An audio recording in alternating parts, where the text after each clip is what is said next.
From Quantum Magazine. Find original story here. Proteins have generally taken a backseat to RNA molecules in scientists' speculations about how life on Earth started. Yet a new computational model that describes how early biopolymers could have grown long enough to fold into useful shapes may change that. If it holds up, the model, which is now guiding laboratory experiments for confirmation, could re-establish the reputation of proteins as the original self-replicating biomolecule. For scientists studying the origin of life, one of the greatest chicken or the egg questions is which came first, proteins or nucleic acids like DNA and RNA. 4 billion years ago or so, basic chemical building blocks gave rise to longer polymers that had a capacity to self-replicate and to perform functions essential to life, namely, storing information and catalyzing chemical reactions.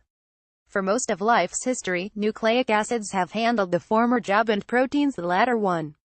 Yet DNA and RNA carry the instructions for making proteins, and proteins extract and copy those instructions as DNA or RNA. Which one could have originally handled both jobs on its own? For decades, the favored candidate has been RNA, particularly since the discovery in the 1980s that RNA can also fold up and catalyze reactions, much as proteins do. Later theoretical and experimental evidence further bolstered the RNA world hypothesis that life emerged out of RNA that could catalyze the formation of more RNA. But RNA is also incredibly complex and sensitive, and some experts are skeptical that it could have arisen spontaneously under the harsh conditions of the prebiotic world. Moreover, both RNA molecules and proteins must take the form of long, folded chains to do their catalytic work, and the early environment would seemingly have prevented strings of either nucleic acids or amino acids from getting long enough. Ken Dill and Elizaveta Gaseva of Stony Brook University in New York, together with Ronald Zuckerman of the Lawrence Berkeley National Laboratory in California, presented a possible solution to the conundrum in the Proceedings of the National Academy of Sciences (PNAS) this summer. As models go, theirs is very simple. Dill developed it in 1985 to help tackle the protein folding problem, which concerns how the sequence of amino acids in a protein dictates its folded structure.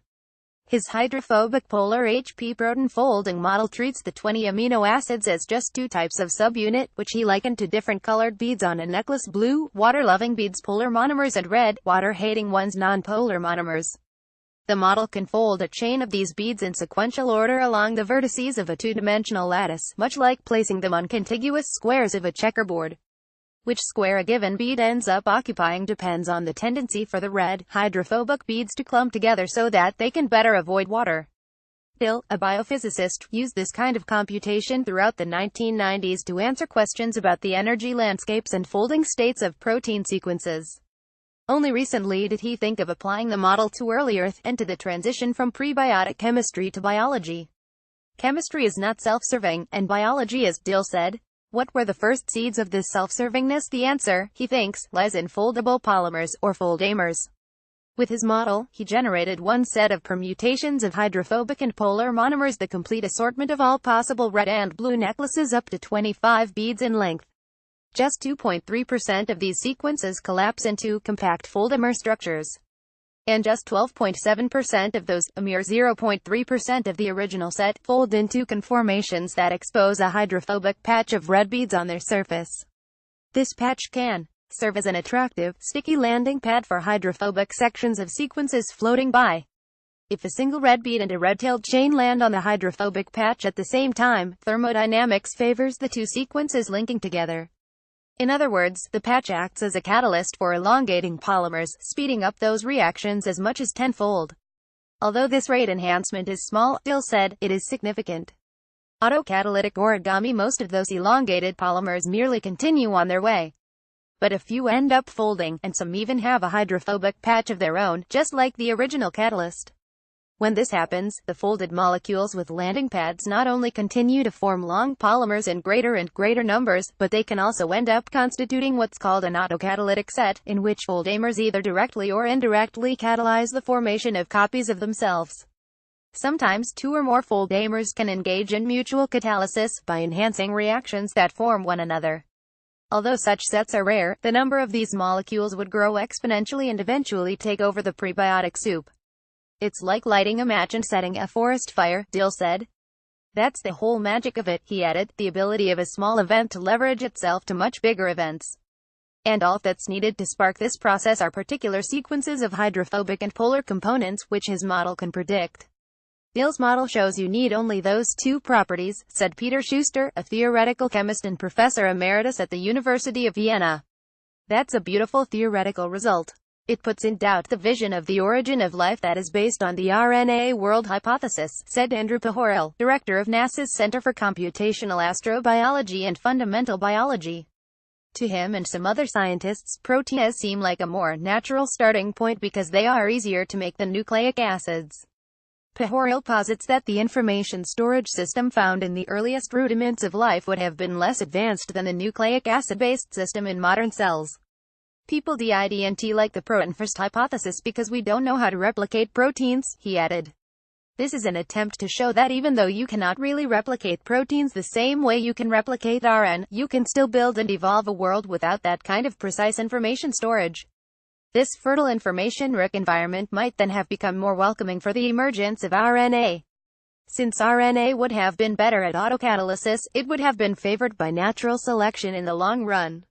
If you begin with a simpler model like Dill's, something like RNA could appear later, and it would become a winner in the production game, said Doran Lancet, a genomics researcher who has worked on his own simple chemistry-based model at the Weizmann Institute of Science in Israel. Seeking proof with peptoids. Of course, the key to all this lies in actual experimentation. Everything that goes back further than 2.5 to 3 billion years is speculation, said Eric Bornberg-Bauer, a professor of molecular evolution at the Westfälische Wilhelms University of Munster in Germany. He described Dill's work as really a proof of concept. The model still needs to be tested against other theoretical models and experimental research in the lab if it is truly to put up a good fight against the RNA world hypothesis. Otherwise, it's like the joke about physicists assuming cows are perfectly elastic spherical objects, said André Lupas, director of the Department of Protein Evolution at the Max Planck Institute for Developmental Biology in Germany, who believes in an RNA peptide world, in which the two co-evolved. Any significance ultimately comes from empirical approaches. That's why Zuckerman, one of Dill's co-authors on the PNAS paper, has begun working on a project that he hopes will confirm Dill's hypothesis. 25 years ago, around the time that Dill proposed his HP protein folding model, Zuckerman was developing a synthetic method to create artificial polymers called peptoids. He has used those non-biological molecules to create protein-mimicking materials.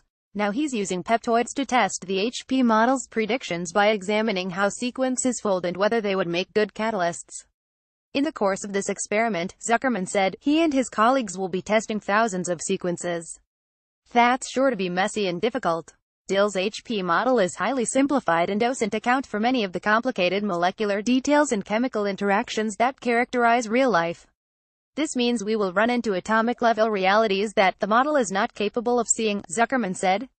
One such reality might be that a pair of foldamers would aggregate instead of catalyzing each other's production.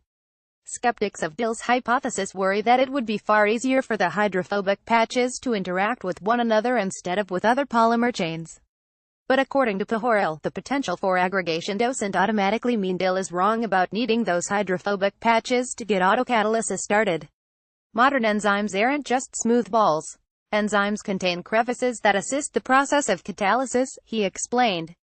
If there's aggregation between the foldamers through their landing pads, it's possible that the resulting structure could possess such features, too. Even if it seems unlikely, science has to consider all the hypotheses, Bornberg-Bauer added. That's what Dill is doing. For now, at least, the RNA world hypothesis reigns supreme. Nevertheless, Dill and Zuckerman remain optimistic about what further research will yield. Dill plans to use the model to examine other questions about the origins of life, including how and why the genetic code arose. And Zuckerman hopes that the research, in addition to confirming or refuting Dill's computations, will also help him make foldamers that can act as vehicles for drug delivery. Synthetic antibodies are diagnostic tools. This model gives experimentalists like me a starting point, Zuckerman said. It lays down the challenge to find these primitive catalysts, to show how they work, to say this could have really happened.